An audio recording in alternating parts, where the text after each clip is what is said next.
सबसे पहले अपने गुरुदेव के चरणों में प्रणाम करती हूँ, माता गौरा के चरणों में प्रणाम करती हूँ और गणेश कार्तिक दोनों भैया के चरणों में प्रणाम करती हूँ और जितना भी देवी देवताओं हैं उन लोगों को भी चरणों में प्रणाम करती हूँ। मेरा प्रणाम स्वीकार हो। और सभी गुरु भाई और गुरु बहन के चरणों में प्रणाम करती हूँ, मेरा प्रणाम स्वीकार हो। और सबके लिए दया मांगती हूँ कि हे शिव, सब पर दया करिए प्रभु, सब पर कृपा करिए, सबका रुका हुआ काम पूरा करिए। तो दोस्तों, आज हम एक चर्चा करने जा रहे हैं, एक शिकारी और पंडित का। चर्चा बहुत अच्छा है दोस्तों, शुरू से अंत तक जरूर सुनिएगा। अच्छा लगेगा लाइक कर दीजिएगा और शेयर कर दीजिएगा दोस्तों, और कमेंट बॉक्स में हर हर महादेव जरूर लिखिएगा। तो चर्चा शुरू करने जा रहे हैं। एक शिकारी था, वो घना जंगल में एक दिन घूम रहा था। घूमते घूमते उसको एक शिव मंदिर पर नजर पड़ा। मंदिर के अंदर जाके देखता है तो कोई नहीं था। शिवलिंग पर फूल, बेलपत्र, फल सब चढ़ा हुआ था, श्रृंगार किया हुआ था। तो शिकारी सोचा थोड़ा देर रुक के देख लेते हैं, अगर यहाँ मंदिर में कोई आएगा तब हम चले जाएंगे। तो शिकारी बहुत देर इंतजार किया, कोई नहीं आया। शाम हो गया। शिकारी को भगवान की सुरक्षा का चिंता होने लगा कि जंगली जानवर कहीं आके भगवान पर हमला कर देगा, इसलिए शिकारी वहाँ से नहीं गया। वो तीर धनुष लेके रात भर मंदिर का पहरा देते रहा। फिर सुबह हुआ शिकारी को भूख लग गया। शिकारी सोचा जब हमको भूख लग गया है तो महादेव को भी भूख लगा होगा। शिकारी 2 पक्षी मारता है, दोनों को पकाता है। एक शंकर भगवान को चढ़ाता है और एक खुद खाके वहाँ से शिकार करने के लिए चला जाता है। जब शिकारी शाम में लौटता है तो फिर मंदिर के पास आके देखता है तो मंदिर में आज भी कोई पहरेदार नहीं है। फिर शाम हो रहा था। शिकारी फिर रात भर पहरा देते रहा, तीर धनुष लेके भगवान का आगे पीछे सुरक्षा में लगा रहा कि कहीं कोई जंगली जानवर हमला ना कर दे। उसी तरह रात बीत गया। फिर सुबह हुआ। शिकारी को फिर भूख लगा। फिर शिकारी 2 पक्षी मारता है, एक पक्षी भगवान को चढ़ाता है और एक पक्षी खुद खाके वो चले जाता है। पास के ही गांव से एक ब्राह्मण आता था जो मंदिर की पूजा पाठ करता था। ब्राह्मण देख रहा है 2 दिन से कोई मांस का टुकड़ा शिवलिंग के ऊपर चढ़ा के चले जाता है। ये देख के पंडित बहुत दुखी था। पंडित सोचा अगले दिन हम सूर्य उदय होने से पहले आके देखेंगे आखिर कौन मांस का टुकड़ा चढ़ा के चले जाता है। तो सूर्य उदय होने से पहले अगले दिन पंडित आ गया देखने के लिए।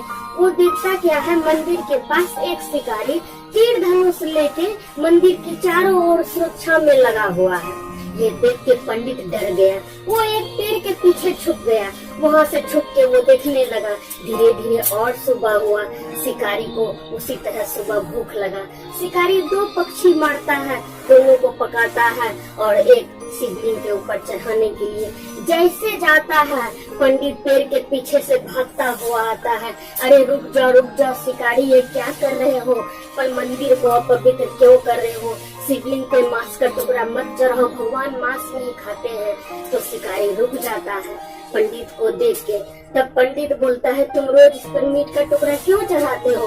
तब शिकारी बोलता है कि हम रोज इधर से पार होते हैं, देखते हैं मंदिर के पास कोई नहीं है, हम रात भर सुरक्षा करते हैं भगवान का, फिर हमको सुबह भूख लगता है, यही सोच के हम भगवान को मीट चढ़ाते हैं और अपना भी खाते हैं। ये सुनकर पंडित अपना छाती पीटने लगा और शिकारी को डांटने लगा, तुम मंदिर को अपवित्र करता है, मांस का टुकड़ा चढ़ाता है, इस पर मत चढ़ा मांस का टुकड़ा। तब शिकारी बोलता है पंडित से, जब आप रोज पूजा पाठ करते हैं तो भगवान की सुरक्षा क्यों नहीं करते हैं? तो पंडित बोलता है भगवान की सुरक्षा हम और तुम क्या करेंगे? वो तो महादेव है जो समूचा संसार का सुरक्षा करता है, उसकी सुरक्षा हमरे जैसा और तुमरे जैसा मानव क्या करेगा? लेकिन शिकारी तो मोटी बुद्धि का था, उसको कुछ समझ में नहीं आ रहा था। उसको लगा पंडित तो सुरक्षा करना ही नहीं चाहता है भगवान का। ये सोचकर पंडित को वो मारने लगा। दोनों आपस में लड़ने लगा। शिकारी पंडित को मारने लगा। भगवान ऊपर से सब देख रहे थे।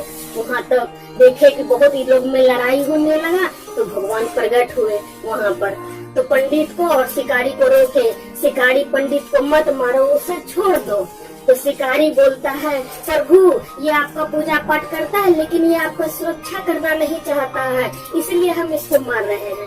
तो भगवान शिकारी को रोकता है, मत मारो उसको, हम अपना सुरक्षा का चिंता खुद कर लेंगे, पंडित को तुम मत मारो। और शिकारी को अपना गले से लगा के उसको वहाँ से विदा कर देता है। ये देख के पंडित बहुत दुखी हो जाता है।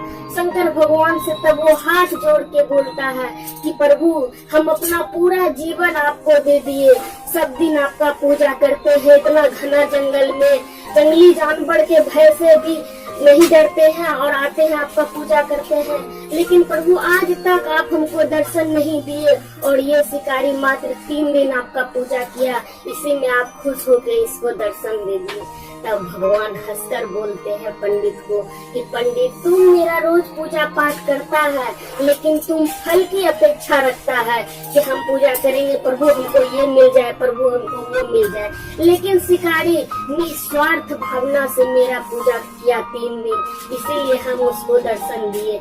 ये बोल के महादेव वहाँ से अंतर्ध्यान हो जाते हैं। तब पंडित को समझ में आया कि भगवान तो भाव के भूखे हैं, भगवान को ज्यादा कुछ नहीं चाहिए। कोई एक मुट्ठी अगरबत्ती जला के भगवान को मनाता है, कोई एक अगरबत्ती जला के मनाता है, कोई वो भी नहीं रहा, सिर्फ 1 लोटा जल चढ़ा दीजिए, भगवान उसी में खुश हो जाएंगे। भगवान तो आपका भाव देखते हैं, आपके अंदर कितना भाव है, भगवान प्रसाद नहीं देखते हैं।